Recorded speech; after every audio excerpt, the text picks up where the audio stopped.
안녕하세요. 알기 쉬운 성경 이야기, 오늘은 두 번째로 출애굽기를 여러분과 함께 나눠 가보도록 하겠습니다. 어떻게 하면 성경을 좀 쉽게 이해할까 또 전할까 고민하는 중에 이제 함께하는 시간 두 번째인데요. 출애굽기는 지난주 창세기를 나눴던 내용과는 조금 다른 하나님으로 다가오십니다. 창세기 하나님은 약속을 하신 하나님이었죠. 아브라함에게 약속을 하시고 또 이삭과 야곱과 요셉을 약속을 받는 한 사람들로 만들어 주시고 그 한 가문을 하나님의 약속을 이뤄가는 그런 가문으로 만들어 주셨어요. 이에 반해 출애굽기는 철저히 그 약속을 이루시는 하나님입니다.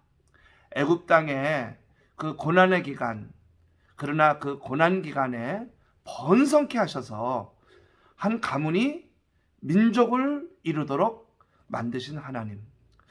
때로 우리가 고난을 겪을 때도 낙심하지 말 것은 고난 가운데 주시는 하나님의 축복의 시간과 축복의 역사가 반드시 있다는 것을 그 이스라엘 백성이 그 애굽에서 400년 동안 종살이 하였지만 큰 민족을 이룬 것을 통해 역시 하나님은 고난 가운데서도 이렇게 축복하시는구나, 그러한 축복의 길로 인도하시는구나 하는 것을 볼 수가 있습니다. 이제 창세기 하나님은 약속뿐만 아니라 이 땅을 만드신 하나님인데, 출애굽기의 하나님은 그 고난받는 이스라엘 백성들을 구원하는 하나님으로 나와 있습니다. 그리고 당신만이 이 세상에서 유일하게 경배받아야 될 분임을 출애굽기를 통해서도 말씀하고 있습니다. 또 우리는 이 출애굽기에서 율법과 성막이 만들어지는 내용을 알게 되는데요. 이 내용을 통해서 결국 이것이 이제 오늘날 우리의 예배의 모델이 되었죠. 어떻게 예배를 해야 되고 또 어디서 예배를 드려야 되고 어떤 식으로 하나님을 경배해야 되는지를 말씀하는데, 하나님은 이런 경배하는 것으로 끝나지 않고 이 율법과 성막을 통해 특별한 일을 우리와 하시려고 계획하고 계셨습니다. 오늘 여러분과 함께 이 출애굽기를 함께 시작해 보도록 하겠습니다. 세 가지로 여러분과 함께 출애굽기를 나누려고 하는데요. 첫 번째로는 10가지 재앙입니다. 이제 애굽에 있었던 이스라엘 백성들을 가나안 땅으로 인도하려고 하니 애굽의 왕이 허락하지 않습니다. 그래서 하나님은 모세와 아론을 통해서 애굽 땅에 10가지의 재앙을 내리는데요. 그 10가지의 재앙을 가만히 보면 그 재앙 속에 담긴 특별한 의미가 있습니다. 제일 첫 번째 재앙이 뭐였냐면 나일강이 피로 물들어 버리는 재앙입니다. 이 나일강이 뭡니까? 이집트 사람들에게는 생수입니다. 생수, 생명수.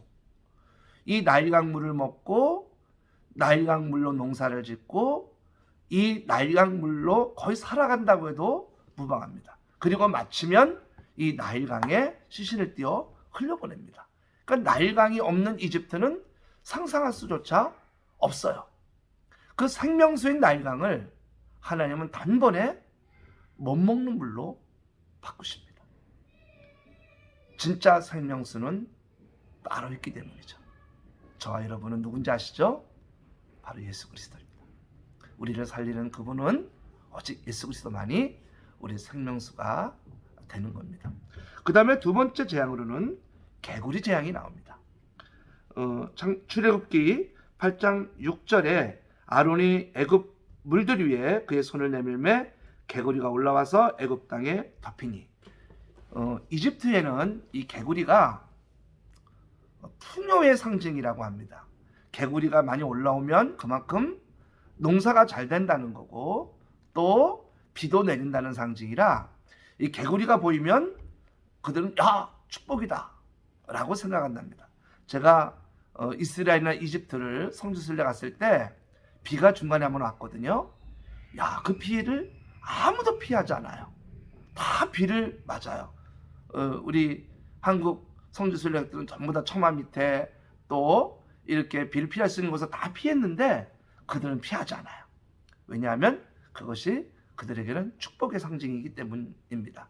개구리가 그 역할을 했는데 이 개구리가 너무 많아지니까 축복이 아니라 거의 저주의 상징으로 비춰지게 된 거예요.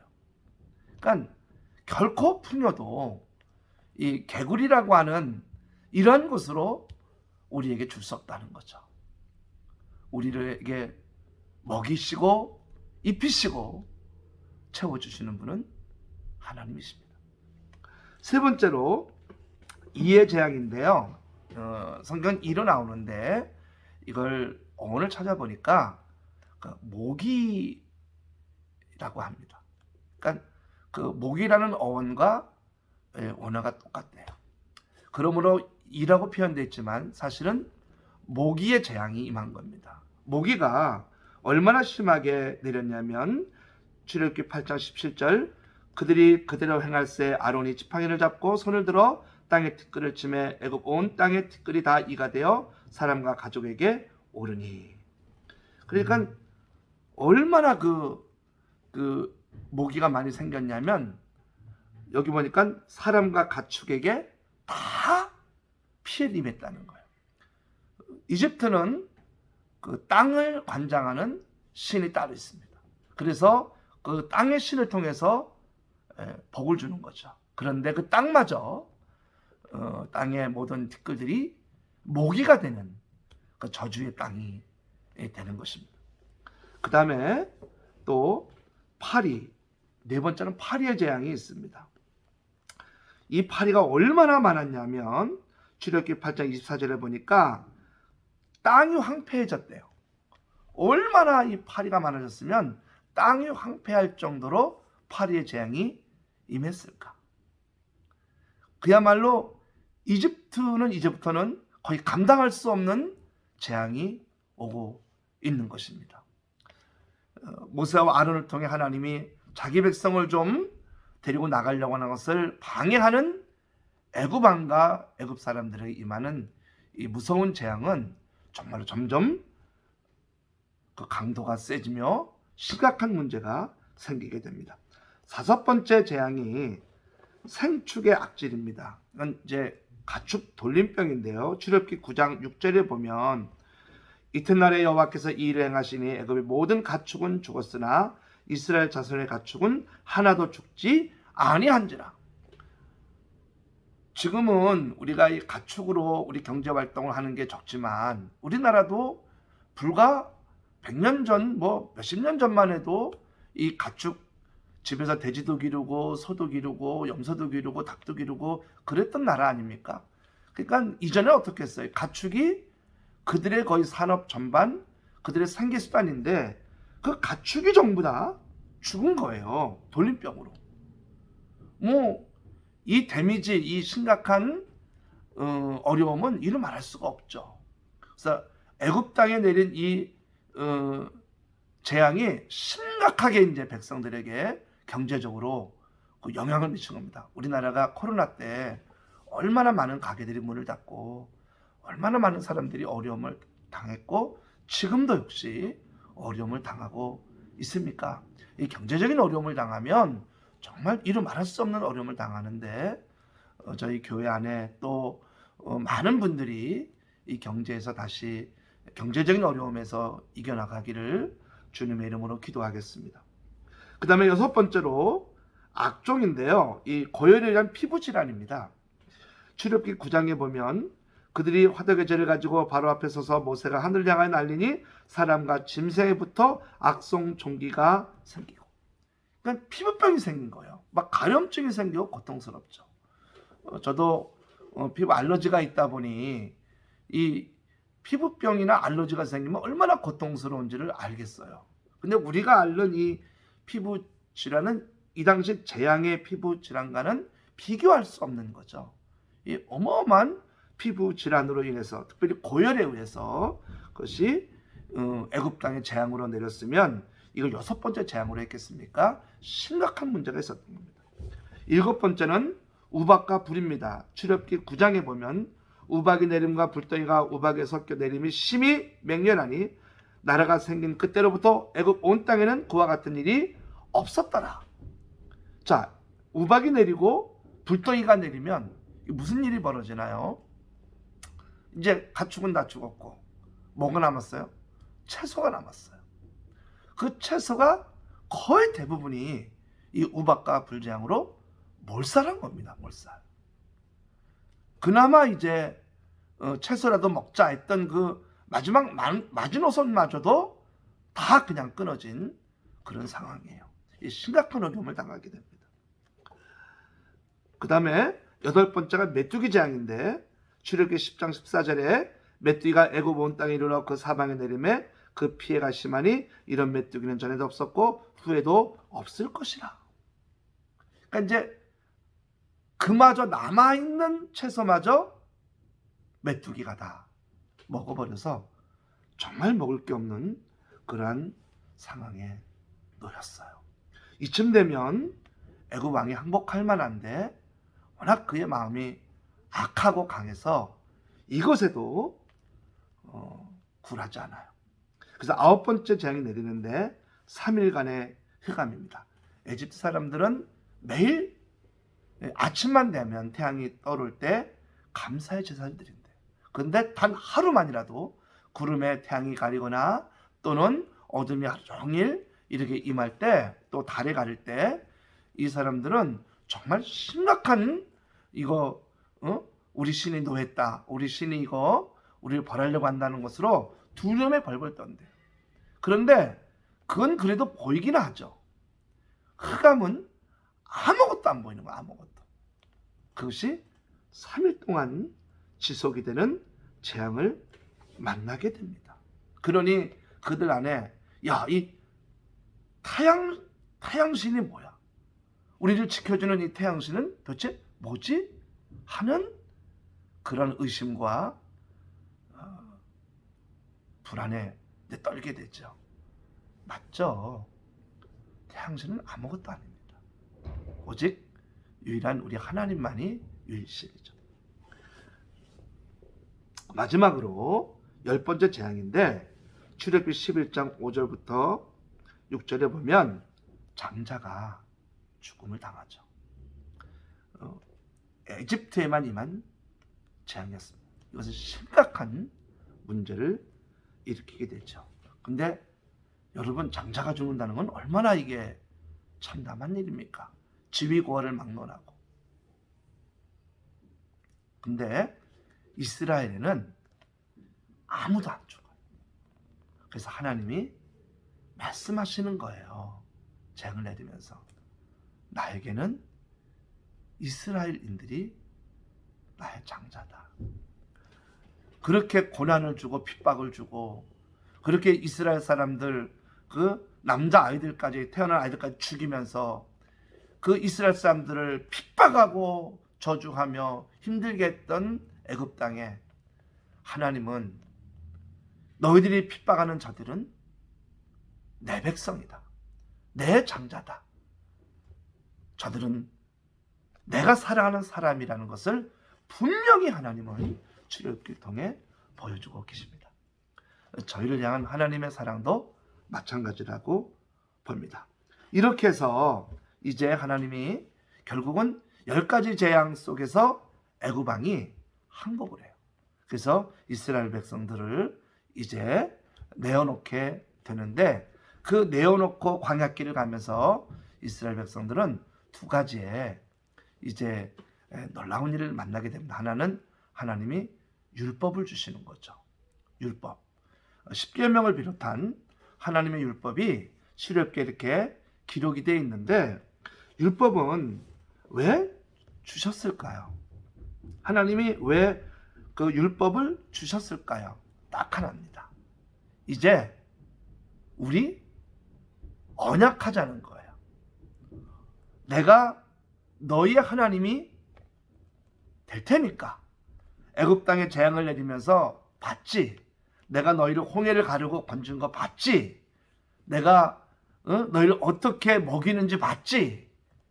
이 내가 너희 하나님이 되고 너희는 내 백성이 되라.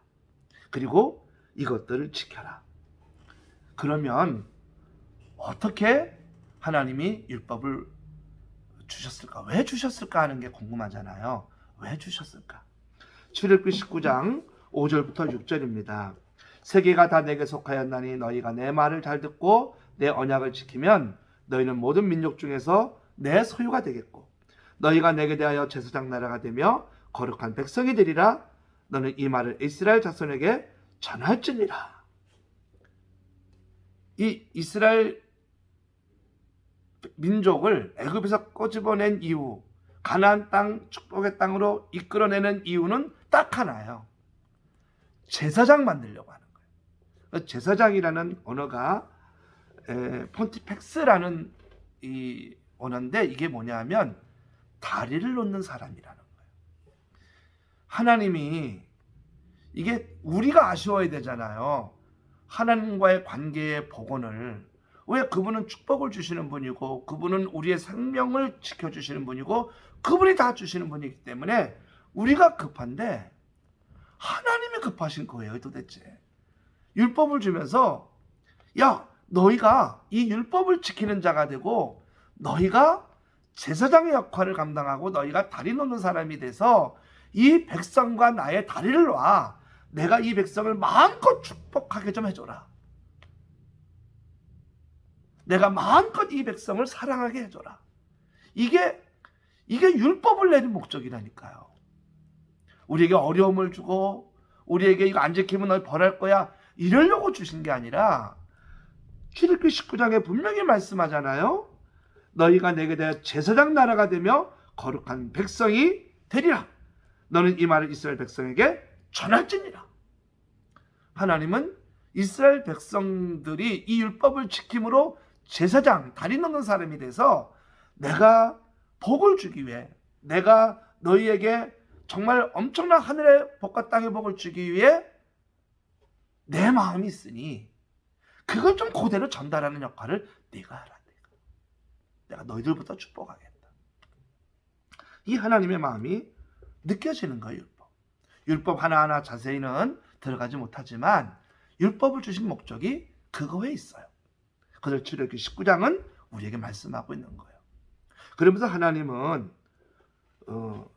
아주 위대한 디자이너의 한 면모를 보여주십니다. 그것이 바로 성막을 짓는 일이었어요. 정말 성막 이렇게 만들어지는 과정을 보면 정말 진심을 다했어요. 막 몇 겹을 두르고 거기 재료 보면 정말 값비싼 걸로 만들잖아요. 성막을 참 너무 아름답게 만들어요. 그 당시 이스라엘 백성들이 만들 수 있는 최대치를 하나님이 디자인해서 이렇게 만들어라고 했어요. 이게 뭘까요? 하나님은 진심을 다해 이 성막을 만들어서 하고 싶은 게 있는 거예요. 그것이 바로 오늘 성경 말씀을 제가 여러분에게 볼게요. 우리 같이 한번 출애굽기 25장 22절에 보면 이런 말씀이 있어요. 거기서 내가 너와 만나고 거기서 내가 너와 만나고.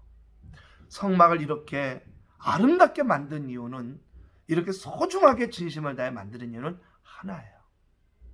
내가 너를 만나고 싶다는 거예요. 창세기 하나님은 세상을 창조하신 위대한 하나님이에요. 그 이름조차 쓸 수 없는 정말 너무 거리가 먼 하나님이에요. 근데 출애굽기 하나님은 어느 순간에 우리에게 이렇게 다가와서 우리를 만나주시게 오셨어요. 그리고 늘 가까이서 있다는 것을 불기둥과 구름기둥으로 40년 동안을 앞서 가시면서 우리에게 보여주셨어요. 내가 앞설 테니까 따라와. 나 너와 함께 한다. 우리가 출애굽기 많은 궁금한 내용들이 있을 겁니다. 출애굽기를 한번 들어가 보십시오. 출애굽기 속에서 그 하나님, 또 출애굽 속에 담긴 그 구원자의 하나님, 그리고 이 땅에 아들 예수 그리스도를 보내셔서 우리를 구원해 가시는 하나님을 저 여러분은 만날 것입니다. 기도하겠습니다. 좋으신 하나님 감사합니다. 오늘 출애굽기를 나눴습니다. 부족한 모습 감춰주시고 출애굽기 속에서 저에게 말씀하시는 주님의 은혜, 하나님의 은혜가 이 영상 예배를 통해 새롭게 발견되고 느껴지는 저희가 되게 하여 주시고, 이렇게 다가온 하나님을 두 팔 벌려 하나님, 내가 이 하나님을 만나겠습니다. 주님 앞에 두벅두벅 걸어 나오는 저의 삶이 되게 하여 주옵소서. 사랑 많으신 예수님의 이름으로 기도하옵나이다. 아멘.